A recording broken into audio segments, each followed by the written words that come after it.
श्वेता भागणे, मी राहिला कल्याणला नेवाळीतून.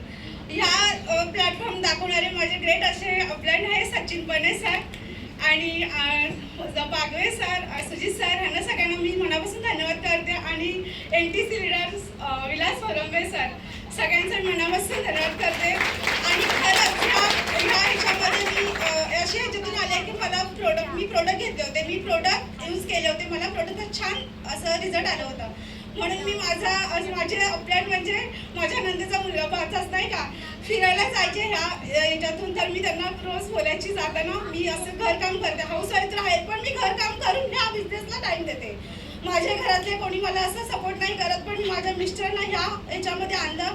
ते पण स्टार आहेत आता असं, पण ते सुद्धा मला एवढे काय हे करत नाही. पण मी खरंच म्हणजे त्यांना थोडंसं असं इग्नोर करून त्यांच्याकडे भांडते सुद्धा. मी आता तुम्हाला सगळ्यांना सांगेन, ह्या इंडस्ट्रीमध्ये मला काम करायचं म्हणून त्यांना भांडते. ते मीटिंगला जायला वगैरे मला खूप असे हे करायचे की नको जाऊ, एवढं लेट होतं, मुलांना कसं वेळ देणार, कसं करणार, मुलं इकडं तिकडं. मी बोला काही नाही, ॲडजस्ट करायचं आपल्याला, पुढे जायचं मुलांच्या लाईफमध्ये. मी घरकाम करते तसं माझ्या मुलांना कुणाकडे असं हात पसरू नये किंवा काय नसे. ह्या इंडस्ट्रीमध्ये मी जाऊन मी माझं करून दाखवणार. आणि असं घरातली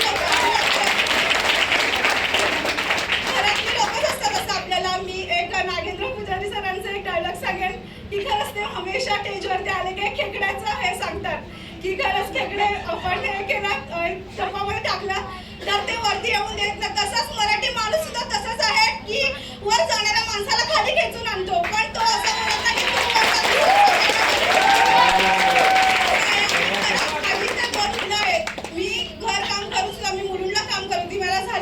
मुलींना काम केलं.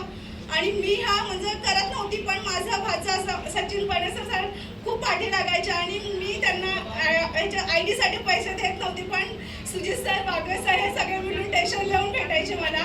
आणि मी असं बोलता किती दिवस यांना असं आपण इग्नोर करायचं नाही का. मी त्याच कामातून पैसे साईडला काढून मी 30,000ची ID 3 ID ने मी पूर्ण हे केलं होतं. आणि हे करता मी माझे प्रोडक्ट सेल वगैरे करून त्यातूनच मी पैसे माझे हे करून मी त्याच प्रोडक्टमधून काढून मी माझ्या मिस्टरांच्या सुद्धा 3 आयडियाज करून घेतलं असं. आणि मी सगळ्यांना खरंच सांगते की मी करू शकते असं, घर नोकरी करून किंवा मुलांना सांभाळून, तर आपण का नाही करू शकत. तर खरंच सगळ्यांनी असं हे करावं.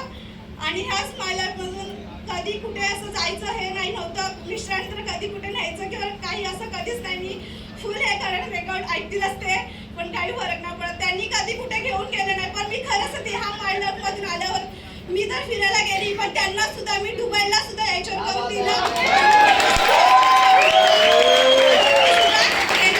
अशा व्यक्तीने काय केलं, कधी मी मनात बसायचं स्वप्न सुद्धा बघितलं नव्हतं किंवा माझ्या आई वडिलांनी तर नाही बसवलं, तेवढीच विषय नव्हतं. पण मिस्टरांनी सुद्धा कधी बसवलं नसतं. पण ही माझे मायलाइफ असे आहे की मला खरंच घरातला सपोर्ट नाही, पण हा मायलाइफ एक माझा असा खांब आहे की मी आयुष्यभर कधी विसरणार आणि ह्या खांबातूनच मी पुढे जाईल. नवीन जे आलेल्या सगळे काय आहेत त्यांनी सुद्धा असं आपला आयडिया ओपन करून ह्यातूनच आपण पण पुढे जावं. आणि आपल्या येणारे जे समोर आहेत येणारे आपण सगळ्यांना प्लॅन बघा. आपल्याला लोक खूप इग्नोर करतात की यार नाही करायचं, काय आहे हे, इकडे पैसे भरले तिकडे पैसे भरले, असे भरपूर काय लोक बोलतात. पण ठीक आहे, त्याच लोकांना